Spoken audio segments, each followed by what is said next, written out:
आज के सेशन में हम सीखेंगे फिश बोन टाका, हेरिंग बोन टाका, क्रॉस टाका, फेदर टाका, बुलियन टाका और सैटिन टाका। हम सीखेंगे फिश बोन टाका और जिसके लिए हमने अपना बेस बना लिया है। इस वाले टाके में हमने डबल थ्रेड लिया है और डबल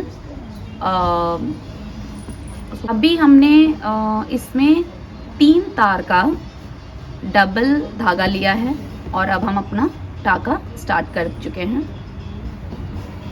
इसे हमने क्रॉस के रूप में लिया है। नीचे से पहले हमने बाएं तरफ और फिर इसे वापस ले जाके दाहिने तरफ लेकर गए।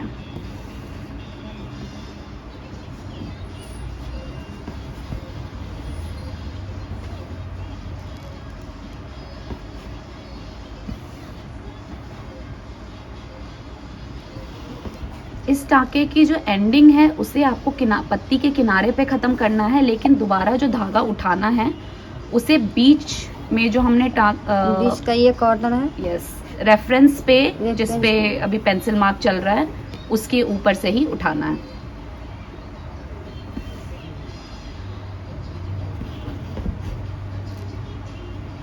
ये पूरे मार्किंग पे ही लेना है।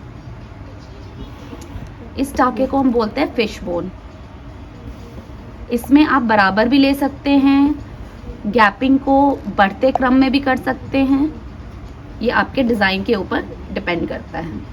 जैसे कि अभी इसमें हमने गैपिंग के साथ किया है, अगर आप इसी गैपिंग को ख़त्म करके साथ साथ करेंगे तो ये बिल्कुल फिल्ड पत्ती आपकी लगेगी।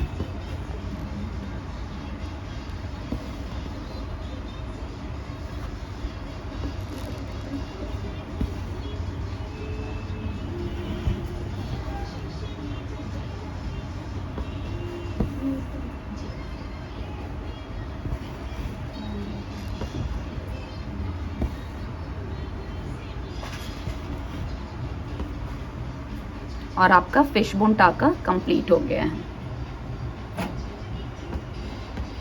हेरिंग बोन टाके के लिए हमने 2 पैरेलल लाइन ड्रॉ कर लिए हैं और अब हम उसमें सेम 3 तार के धागे को डबल फोल्ड करके और इस्तेमाल करेंगे।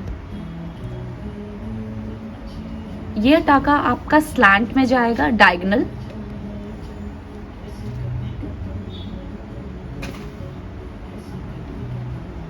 और एक क्रॉस क्रिएट करेगा जो कि बीचों बीच नहीं होकर 1/4 या 1/3 भाग पर रहेगा।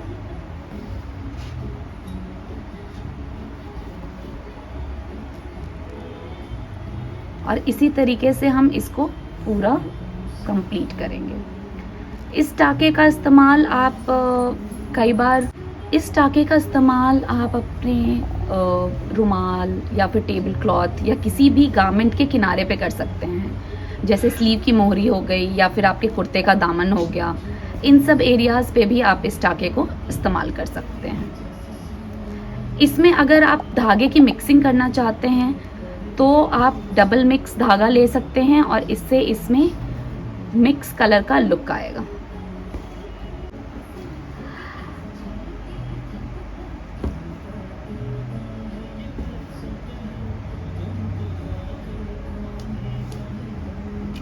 क्रॉस स्टिच अगर आप देखें तो हेरिंग बोन जैसा ही होता है, बस इसमें हमारा जो क्रॉस आता है वो हमारा बिल्कुल इसके मिडिल में, धागे के मिडिल में आता है और एक दूसरे के ऊपर ओवरलैपिंग होते हुए हम इस स्टिच को करते हैं। इसका टोटल आप पे डिपेंड करता है कि आप इसका इस्तेमाल कहाँ करना चाहते हैं और कितने बड़े टाँके रखना चाहते हैं।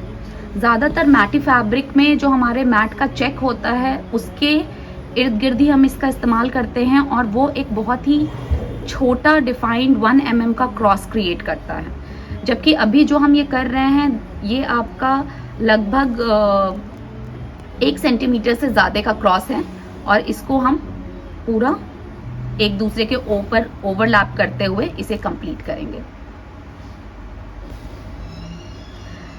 ये वही टाका है जिसका इस्तेमाल आप बटन लगाने के लिए भी कर सकते हैं। बटन क्रॉस में अगर आप ध्यान देंगे तो 4 होल बटन में आपका जब टाका क्रिएट होता है वो क्रॉस स्टिच ही टाका क्रिएट होता है। सो अगर आपको बेहतर तरीके से क्रॉस स्टिच को समझना है तो आप समझ लीजिए आप 4 टाकों के अंदर धागे को डायगनली एक दूसरे के ऊपर ओवरलैप कर रहे हैं।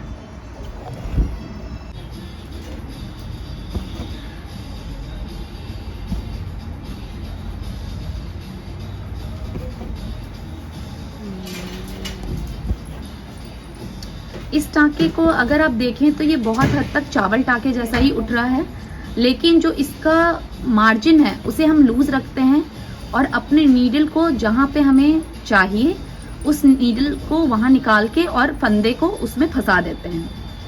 ये आपका फेदर स्टिच कहलाता है और इस स्टिच की यूजेस आप कहीं पर भी कर सकते हैं। कहीं पे भी आपको एम्ब्रॉयडरी बनानी हो और नेक लाइन, स्लीव हेम या फिर आपके फ्रंट लाइन पे भी।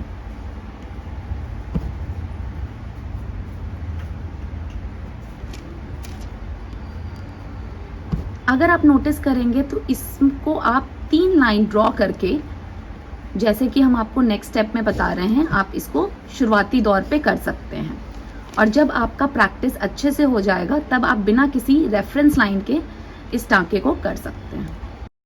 अब हम सीखेंगे बुलियन टाँका। इस टाँके का इस्तेमाल आपने बहुत सारे रोजेज़ वगैरह में देखा होगा और यह तरीका जिस तरीके से आपको बता रहे हैं, इसमें आप धागे को बाहर लेते हैं और उसे अपनी उंगली के बीच में रखकर ऐंठते हैं और फिर जितनी ऐंठन आपको चाहिए उसके बाद हम उस पॉइंट को अपने नीडल से सिक्योर कर देते हैं। यह बुलियन टाँके का जो मेथड है ये बहुत ही आसान और सरल है। इस टाँके का इस्तेमाल कई बार हम बटन या हुक के काज बनाने के लिए भी करते हैं।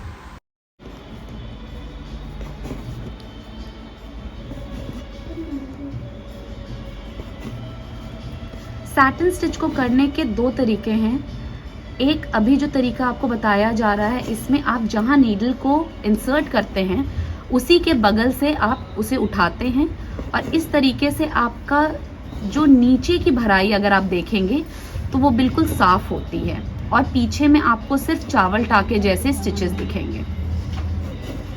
इस टाँके की मदद से, इस तरीके की सैटिन स्टिच की मदद से आप धागे की खपत को भी बचाते हैं और बैक जो साइड की ब्यूटी होती है वो भी बरकरार रहती है।